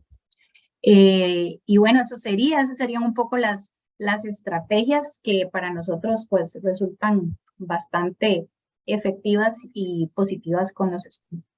Muchas gracias. Agradecemos a la señora Katia por su intervención y por ese apoyo a las personas estudiantes, impulsando una serie de actividades que contribuyen al bienestar personal, generando un valor agregado en la vida de ellos. Y gracias por compartirlas en este conversatorio. Por el momento no vemos preguntas, pero sí hay algunos comentarios. Excelente, dice, gracias, muy interesante, importantes los aportes. A mí me ha pasado que me duermo y cuando despierto tengo la solución. Esos son los que hemos visto en este momento y de verdad que... Disculpe, Eli, ahí acaba de llegar uno. Otro más. Si quieres se lo leo, dice. Sí, gracias. ¿Qué se puede hacer cuando una persona deprimida cambia repentinamente de ánimo en un corto periodo de tiempo? Adelante. Y bueno, voy a empezar yo, Katia, y ahí complementamos, si le parece. Pero con la depresión, esta pregunta es importantísima porque el cambio de ánimo repentino más bien es preocupante en una persona deprimida, sobre todo si ha tenido ideación suicida. La persona deprimida está en baja de energía, no quiere hacer nada, no está motivada y no tiene el impulso hacia la vida. Cuando hay una recuperación espontánea, esta persona podría llegar a hacer cosas más bien de riesgo.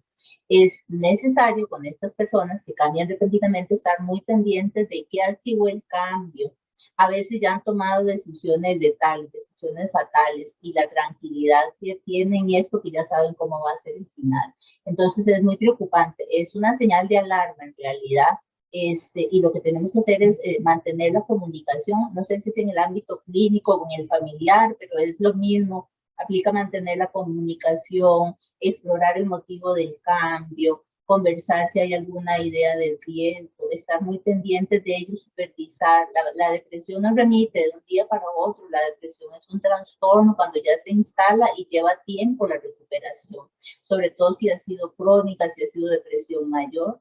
Es mucho más el trabajo terapéutico y el esfuerzo que la persona tiene que hacer para recuperarse. Entonces es una comunicación constante, darle mucha confianza a la persona para poder llegar a conocer qué fue lo que motivó ese cambio repentino.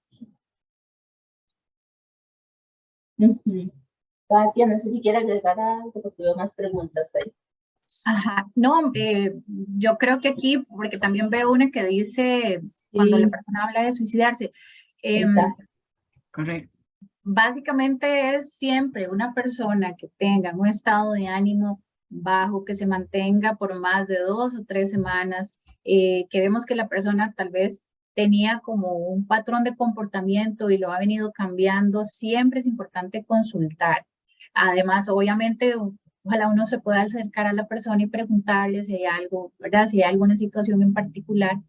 Pero si vemos que, vamos a ver, eso sobrepasa un poco las capacidades que tenemos para apoyar a esa persona, entonces lo más importante es buscar ayuda profesional para que, bueno, ahora como estaba diciendo Ana Yancy, ¿verdad? Se pueda descartar que haya ideación suicida. Si la persona frecuentemente habla de suicidarse, hay que poner atención definitivamente, hay que alertar, ver qué se puede hacer, es algo que no se puede minimizar, no podríamos decir, ¿verdad? Es que está llamando que muchas veces se maneja esto, ¿verdad? Está llamando la atención y por eso dice que se va a suicidar. No, definitivamente tenemos que poner atención porque algo nos está diciendo de alguna forma. Recuerden que una persona que piensa en suicidarse, lo que quiere es acabar con algún sufrimiento específico, no tanto que quiere dejar de vivir por dejar de vivir, sino que quiere dejar de sufrir, y entonces tenemos que buscar a ver cuál es la causa de ese sufrimiento y buscar una solución, una alternativa. Pero por eso, ¿verdad? Es importante buscar la ayuda profesional porque muchas veces no vamos a tener la solución a la mano de esa persona importante para nosotros. Sí. Muchas gracias. Sí. En relación con ese... Adelante, Elizabeth. Sí, no, continúe, si es otro, para leerle los otros comentarios y preguntas. Es que quería enlazar con el siguiente comentario que hay en el chat, precisamente porque habla de las autolesiones. Esta señora Nela Sánchez está planteando que los adolescentes, es difícil hablar con ellos cuando se enojan y se autolesionan. Y es que el tema de la autolesión entra también dentro del tema grande y amplio de riesgo por comportamiento suicida. ¿Por qué? Porque una autolesión podría no ser controlada por la persona y llegar a cometer un suicidio. Por ejemplo, quiere lesionarse. Pensemos en primer lugar que la autolesión está sucediendo porque la persona se siente abrumada y ya le sobrepasaron situaciones y emociones. Entonces trasladan al cuerpo la expresión del dolor. Es como voy a desviar el dolor. Muchísimas veces no están buscando el suicidio, pero el gran riesgo de una autolesión es que no sea bien calculada y si haya un suicidio no premeditado. Hablarles con ellos no es como, yo pienso, no podemos hablarles de repente que nos vayan a escuchar, es que tiene que haber una construcción de una relación que lleva tiempo con ellos. Si es un tema de padres e hijos, por ejemplo, hemos estado con ellos desde la niñez y ellos han ido cambiando a través de los años. Hemos trabajado realmente con ellos esa comunicación, ese vínculo que ven en nosotros, que encuentran en nosotros, por ejemplo. Muchas veces la comunicación se dificulta porque cuando llegan a la adolescencia, que es cuando más autolesiones se dan, los padres también ven activados conflictos del pasado, ¿verdad? El padre o la madre se pueden ver en la realidad de sus hijos y ellos entran en sus propias crisis emocionales y eso dificulta una comunicación fluida y cercana con los adolescentes. Entonces, en primer lugar, yo planteo que revisémonos a nosotros mismos cómo estamos con el proceso adolescente de nuestros hijos y qué estamos haciendo en el día a día para que ellos nos sientan personas de confianza. Porque cuando llegan a la universidad, por ejemplo, ellos lo que nos plantean es que no confían en sus papás y es doloroso. Uno entiende la discriminación que se da de persona a persona, padres e hijos a una etapa adolescente adulta. Pero si se ha roto, si se ha perdido y fracturado realmente ese vínculo, esta comunicación no va a ser para nada sencilla. Y cuando el riesgo de la autolesión está, es mejor consultar a un profesional porque ya estamos hablando de un tema que puede tener un desenlace inesperado y fatal muchas veces. Sí. También yo quería complementar un poquito que, como decía Ana Yancy, muchas veces, a veces el dolor emocional es tan fuerte, como decía Ana Yancy, que tratan de desviar. Parece que se segregan unas sustancias que cuando se hacen los cortes, ¿verdad? Como que dan un poco ese alivio a la sensación de dolor emocional. Lo que pasa es que a veces estas autolesiones pueden salir mal y puede haber un corte muy profundo y que la persona se desangre. O sea, sí, definitivamente es importante tratarlo, revisarlo, hablar con la persona, ver qué se puede hacer, qué estrategias, dónde podemos buscar alguna alternativa, alguna atención que pueda recibir, porque sí es importante no dejarlo pasar. Muchas gracias. También dice Nela que en el tema del chantaje es muy habitual en ellos y llevarlos al psiquiatra o psicólogo es para ellos una vergüenza. ¿Cómo hacer en estos casos? Pues es un tema también como de educación, ¿verdad? Cómo nos tienen a nosotros etiquetados, a los profesionales de la salud en la comunidad en general. Trabajamos siempre como profesionales en educar, en esos comentarios de familia que existen, ¿verdad? Ya me está analizando. Ahí aprovechamos para educar de qué se trata ser un psicólogo, ser un psiquiatra, ser un médico. Y entonces ahí vamos como construyendo y abriendo el terreno. Esto es como el trabajo que tenemos que hacer constantemente en la familia. Sí estamos cerca del tema de la salud mental y de profesionales de la salud. Y con ellos la negociación es básica. Como les decía antes, el tema adolescente, ¿verdad? Entre fortalecer su identidad, su autodeterminación, pero también está la parte de la dependencia de papá y mamá y es una lucha constante entre las dos generaciones, entre el adulto, el padre y el adolescente. Tenemos que trabajar mucho la parte de comunicación, hay que trabajar mucho la conciencia, que ellos vayan entendiendo que hay una situación que trabajar. En inglés, el sábado estaba en una reunión y decían, en inglés se habla como de, hay un elefante en la habitación, eso significa hay un tema que no se trata, pero que está creando problema. En la familia es muy importante ir trabajando con ellos en las conversaciones. Hay algo que está sucediendo. Y ayudarlos muy lentamente a que ellos vayan haciendo conciencia de que esto es una situación real en la que hay que intervenir. No podemos pretender que el día que les decimos, vamos al psicólogo, van a ir. Puede ser un trabajo, puede ser un proceso donde vamos a necesitar mucha paciencia, mucha constancia, mucho amor y comprensión, pero también esa parte firme del padre, de la madre, de que somos las personas encargados y responsables de ellos. Y poco a poco irles ayudando a cambiar también la percepción que tienen de los apoyos profesionales. Yo le digo a los chicos y a las chicas que muestran un poco de resistencia, bueno, en primer lugar tienen algo de resistencia en ya sacar la cita en psicoterapia, ¿verdad? A veces les cuesta.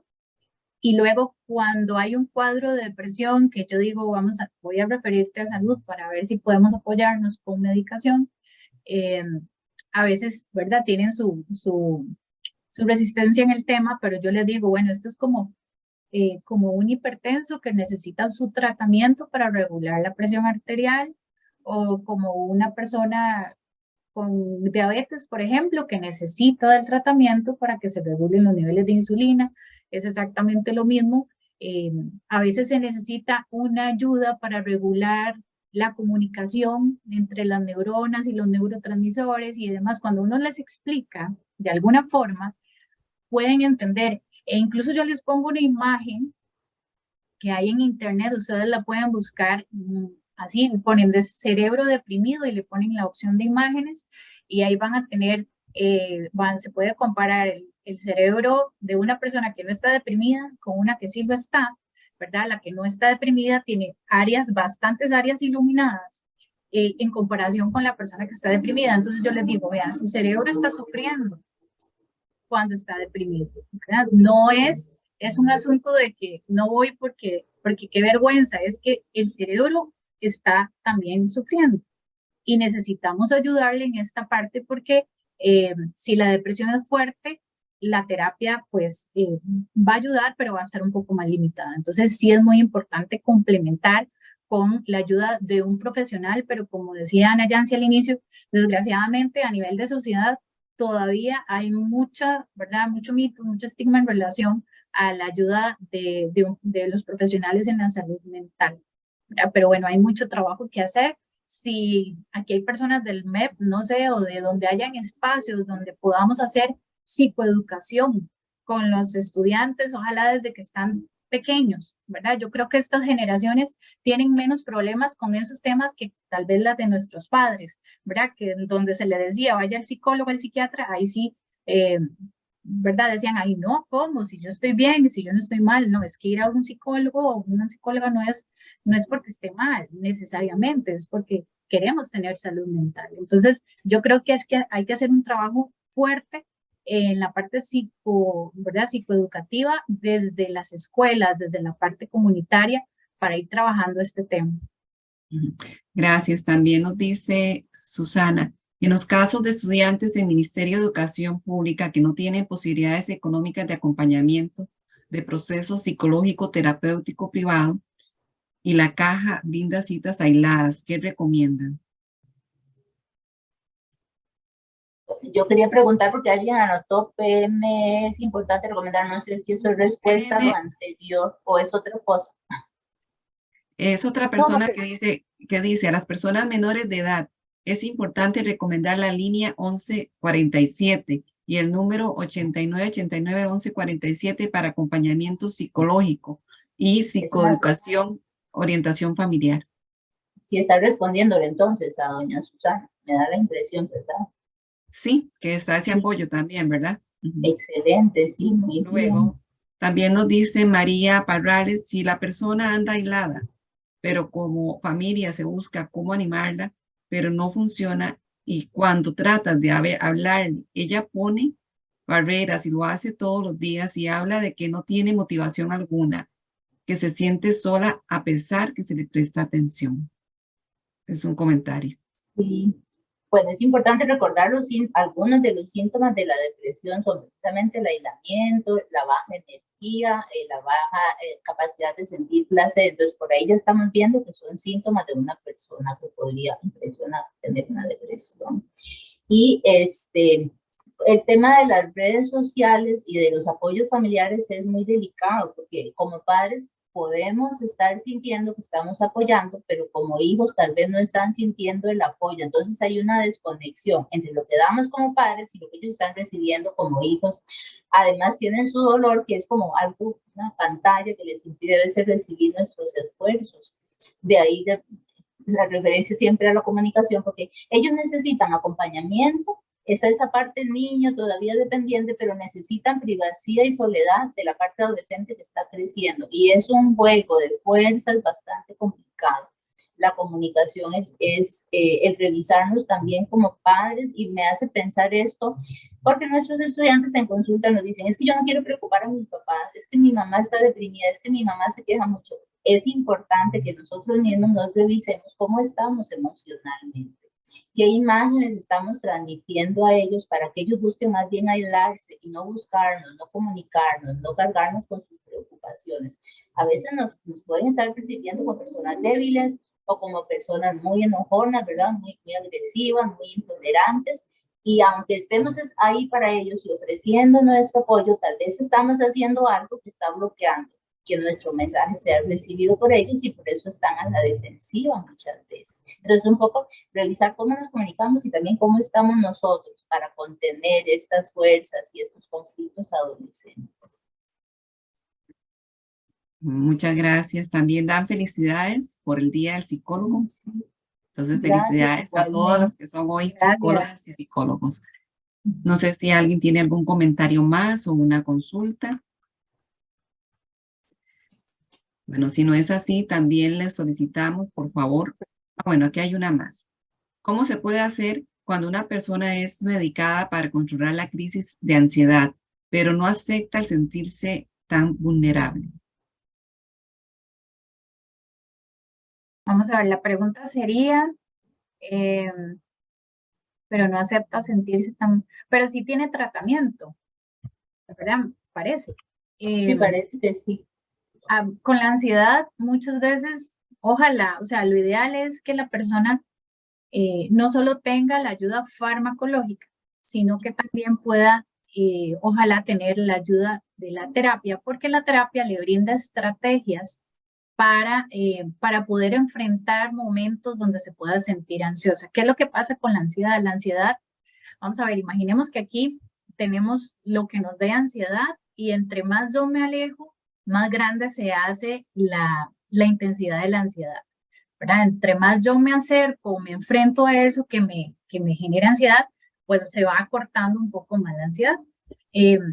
Eso lo podemos hacer, pero en un proceso terapéutico. La persona por sí misma a veces se le va a dificultar un poco enfrentarse a estas situaciones. Si la persona tiene crisis de pánico, ¿verdad? Que muchas veces mandan medicación de rescate, o que es como muy en el momento cuando tengo la crisis de pánico,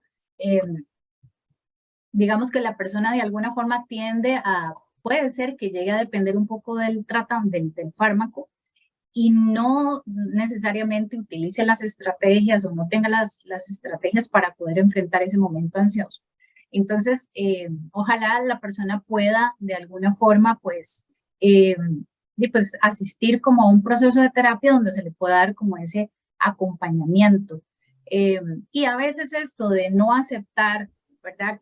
No sé, ¿verdad? No quiero aceptar que me siento mal, lo demás es un proceso, no es tan fácil, pero una persona que padece de ansiedad, créame que no, vamos a ver, no es bonito padecer de ansiedad. Los episodios de ansiedad y las crisis de ansiedad son sumamente molestos. Tal vez en algún momento la persona pueda aceptar que necesita de alguna ayuda, pero lo ideal sería que la persona pueda también tener sus estrategias para afrontarlo y no solo dependa de la medicación. Yo quisiera agregar en el tema de la medicación, con ellos a veces también son resistentes a tomarse los medicamentos y les cuesta entender que necesitaron acudir a ese apoyo. Entonces yo les explico que es como cuando alguien se fractura una pierna, por ejemplo, y la medicación funciona como la muleta. La persona que tiene la pierna fracturada no va a poder caminar un tiempo si no se sostiene de una muleta. La medicación funciona como esa muleta, sobre todo si están en procesos de terapia, están medicados, ayudándoles a venir a la terapia, a estar más atentos en la terapia, a tener un poco más de tranquilidad, no pasan llorando todo el tiempo, ansiosos todo el tiempo, y tienen ese momento de reposo y de claridad mental con nosotros, los terapeutas, los psicoterapeutas, para que trabajen sus temas. Y entonces esa idea de la muleta y de que lleva un tiempo volver a fortalecer la pierna fracturada y volver a caminar, les va ayudando a entender que son procesos de vida que se pasan y que a veces necesitamos una ayuda extra, pero que después la persona fortalece su pierna, va a rehabilitación, deja la muleta y la vida continúa. Y entonces van comprendiendo que son momentos, episodios, situaciones de vida que ellos pueden superar si se comprometen también con adherirse a los tratamientos y a las recomendaciones. Tenemos otra pregunta. Cuando un familiar se suicida, ¿cuál es el protocolo a seguir con los seres más cercanos? ¿Qué aconsejan? Bueno, sí es importante que haya un proceso de acompañamiento porque cuando hay un evento de estos, lamentable, en la familia pues pueden haber afectaciones importantes, incluso hasta traumáticas. Tenemos ahorita algunas fundaciones, por ejemplo, Mar y Cielo, bueno, no sé si Ana Yancy me ayuda a recordar. La Esperanza, pero se me olvidó el nombre exactamente. Después está una fundación que se llama Dúo. Esas fundaciones tienen personal que se ha venido entrenando en lo que se llama posvención. Posvención es como la intervención que se hace posterior a un evento de estos, a un evento de un suicidio. Entonces, sí es muy importante que los familiares ojalá puedan recibir un apoyo psicológico, porque incluso se ha demostrado que cuando hay un evento de estos puede haber una tendencia a que haya ideación suicida en otras personas cercanas al evento, digamos, o personas que ya sean compañeros de la escuela o familiares. Entonces es muy importante que haya una atención, pero hay toda una intervención, que es lo que se llama posvención. Es nada más de buscar algunos especialistas que estén, ¿verdad?, entrenados en esto. Estas fundaciones pueden ser, ¿verdad?, una ayuda, y se pueden encontrar en Facebook. Está Mar y Cielo, Fundación Dúo, y bueno, y la última que mencionó Ana Yancy también. Pero sí es importante una atención pronta, ¿verdad? No dejar que pase mucho tiempo, porque eso puede generar otros, ¿verdad?, malestares o trastornos emocionales en los sobrevivientes. Sí. Y Costa Rica tiene la ACEP, es la Asociación Costarricense de Estudio y Prevención del Suicidio, donde también pueden buscarlo para contactos y buscar también información y apoyo. Pero igual cualquier profesional de la caja o en consulta privada o en las escuelas y colegios pueden trabajar el tema de la posvención si tienen algún entrenamiento. Pero el riesgo es importante tomarlo en cuenta, como dice Katia, hay que poner mucha atención. Y también considerar que el suicidio tiene como un efecto como si fuera las ondas sísmicas en un terremoto. Es muchísima la gente que se ve afectada, no solo la familia, hay que contar los amigos, los profesores, los compañeros, las personas que los ven todos los días en la cancha de fútbol, en el bus, porque el tema del suicidio cala muchísimo en las personas que conocieron a la persona que lo comete. Entonces es una atención importante posterior al evento y muy necesaria. Gracias. Creo que no tenemos más comentarios y de verdad le reiteramos nuestro agradecimiento a la señora Ana Yancy, a la señora Katia y al Departamento de Orientación y Psicología de la Universidad Nacional por esa serie de actividades que desarrollan, que coadyuvan con la atención, orientación y apoyo de los adultos jóvenes de nuestra sociedad en pro de mejorar su calidad de vida. También agradecemos a todas las personas que nos acompañaron hoy, invitándolos desde ya a las actividades que realizaremos el próximo año, como conversatorios y seminarios internacionales, de los cuales les haremos llegar una invitación en su debido momento. Pero antes de cerrar, les recordamos que por favor nos llenen el formulario de evaluación, porque es muy importante para nosotros esa retroalimentación. Que pasen una buena tarde y muchas gracias. Feliz tarde, Gracias. muchas gracias. Muy bien, gracias. Gracias.